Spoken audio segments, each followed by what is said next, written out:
আসসালামু আলাইকুম, কেমন আছেন সবাই? আজকে আপনাদের সাথে অতুলনীয় স্বাদের একটি রেসিপি শেয়ার করব। সেটা হলো ঝিনুক পিঠা। পিঠাটি তৈরি করার জন্য আমরা ভালো মতো চালের আটা খামির করে নিয়েছি। এখন খুব ভালোভাবে ডোটা মথে নিব, ছোট ছোট গুল্লি করে চোক্কা করে নিব। ভিডিওটি দেখে নিশ্চয়ই বুঝতে পেরেছেন কিভাবে আপনারা এই পিঠার আকারটি দিবেন।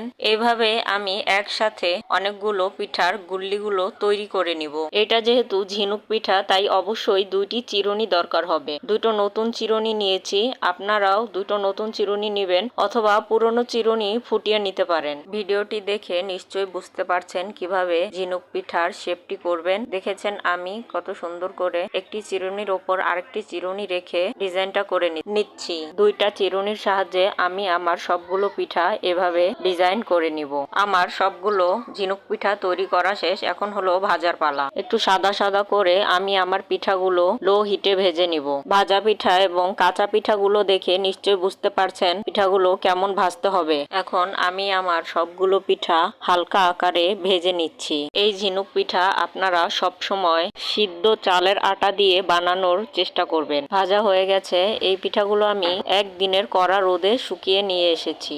এখন আমি এই পিঠাগুলো কড়া লাল করে ভেজে নিব। আপনারা চাইলে পিঠাগুলো এই অবস্থাতেও সংরক্ষণ করে রাখতে পারেন। চুলার আঁচ লো হিটে রেখে আমি পিঠাগুলো লাল লাল করে ভেজে নিব।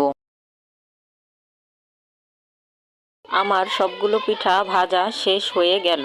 এখন পিঠাগুলো মিষ্টি করার পালা। আপনারা নিজেদের পছন্দ মতো আখের অথবা খেজুরের গুড় নিতে পারেন। আমি হাফ কেজি পরিমাণ আখের গুড় নিয়ে নিয়েছি এবং একটি কড়াইতে করে একটু পানি দিয়ে চুলায় বসিয়ে দিয়েছি। যে পর্যায়ে গুড়টা গলে আঠালো হয়ে যাবে তখন পিঠাগুলো দিয়ে এভাবে নাড়া দিবেন। এবার চুলার আঁচটা বাড়িয়ে দিয়ে পিঠাগুলো নাড়াচাড়া দিয়ে তুলে নেবেন।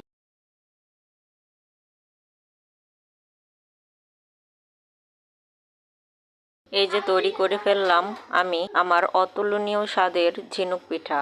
বাড়িতে আপনারাও একবার ট্রাই করে দেখবেন পিঠাটি কেমন হয়। অবশ্যই আমার চ্যানেলটি সাবস্ক্রাইব করে